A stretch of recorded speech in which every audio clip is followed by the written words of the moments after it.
Everyone, आज हम लोग थियरी ऑफ इन्फरेंस देखेंगे। तो इन्फरेंस लॉ क्या होता है? इन्फरेंस लॉ एक ऐसा लॉजिक होता है जिसमें हम बिना यूजिंग ट्रुथ टेबल एक कंक्लूजन पे पहुंचते हैं, उसी को हम बोलते हैं इन्फरेंस लॉ। और इन लॉ का यूज़ करके जो कंक्लूजन आता है वो वैलिड कंक्लूजन होता है। इसलिए ये जो आर्गूमेंट गिवन होते हैं उसको हम बोलते हैं वैलिड आर्गूमेंट। तो आज थियरी ऑफ इन्फरेंस में सबसे पहला जो लॉ है वो है मॉडस पोनेंस। सबसे इम्पॉर्टेंट लॉ है मॉडस पोनेंस।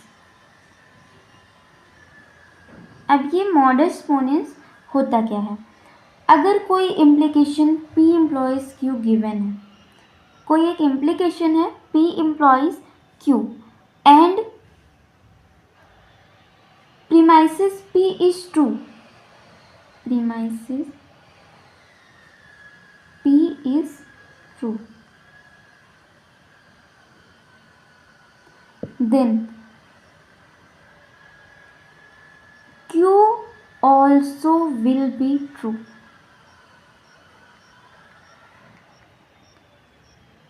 मीन्स अगर P implies Q ट्रू है और यहाँ पे P ऑल्सो ट्रू है तो इसका जो आउटपुट आएगा वो आएगा Q also will be true. तो मीन्स आउटपुट आ जाएगा Q।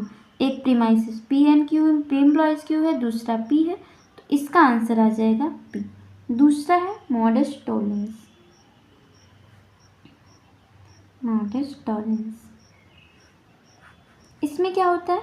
अगर एक premise P implies Q given है and negation of Q also given, यानी नेगेशन ऑफ Q जो है, एक premise implication P implies Q है जो कि ट्रू है एंड प्रीमाइसिस Q जो है वो फॉल्स है, तो इसका जो आउटपुट आएगा P must be also false, यानी P जो होगा वो भी फॉल्स होगा।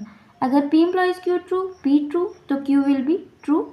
अगर P इम्प्लॉइज Q फॉल्स है, एक इम्प्लीकेशन है जो कि ट्रू है बट इसका जो प्रीमाइसिस नेगेशन Q है ये फॉल्स है, यानी नेगेशन ऑफ Q है, तो इसका जो आउटपुट आएगा वो P का नेगेशन होगा, यानी P also will be false.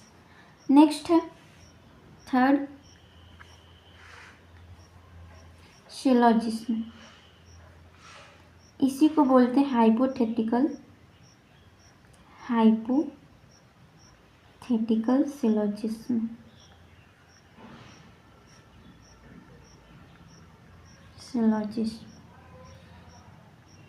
Hypothetical syllogism में क्या होता है?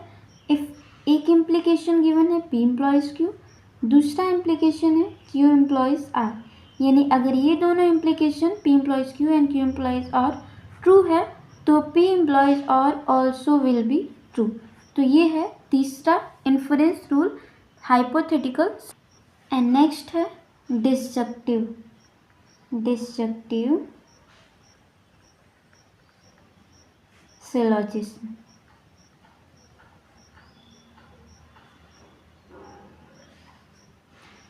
इसमें क्या होता है?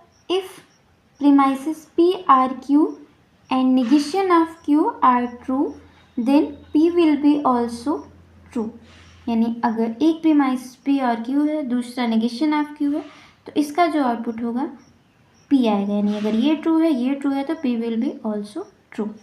एंड नेक्स्ट सिलोजिज्म है नेक्स्ट है कंस्ट्रक्टिव।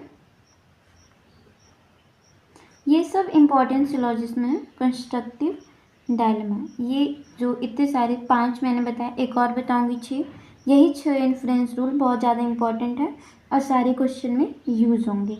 इसमें क्या है? अगर एक इन्फ्लुएंस गिवन है P implies Q and R implies S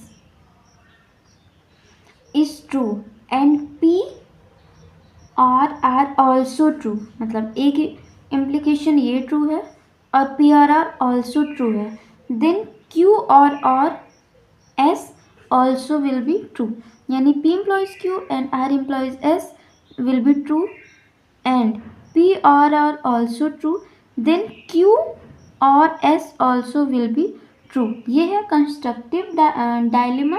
and next है डिस्ट्रक्टिव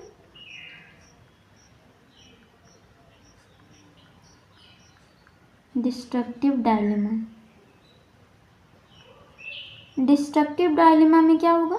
इफ P और Q and R or S is true and negation of Q and S is also true, then negation of P and R also will be true। यानी कि इसका negation true है और ये true है, तो इसका negation and R also will be true। तो ये है थियरी ऑफ इन्फरेंस, जिसमें 6 रूल है जिन्हें हमें समझ के रखना है, क्योंकि जब भी हम क्वेश्चन सॉल्व करेंगे तो यही 6 रूल यूज होंगे। आज के लिए इतना ही। Thank you.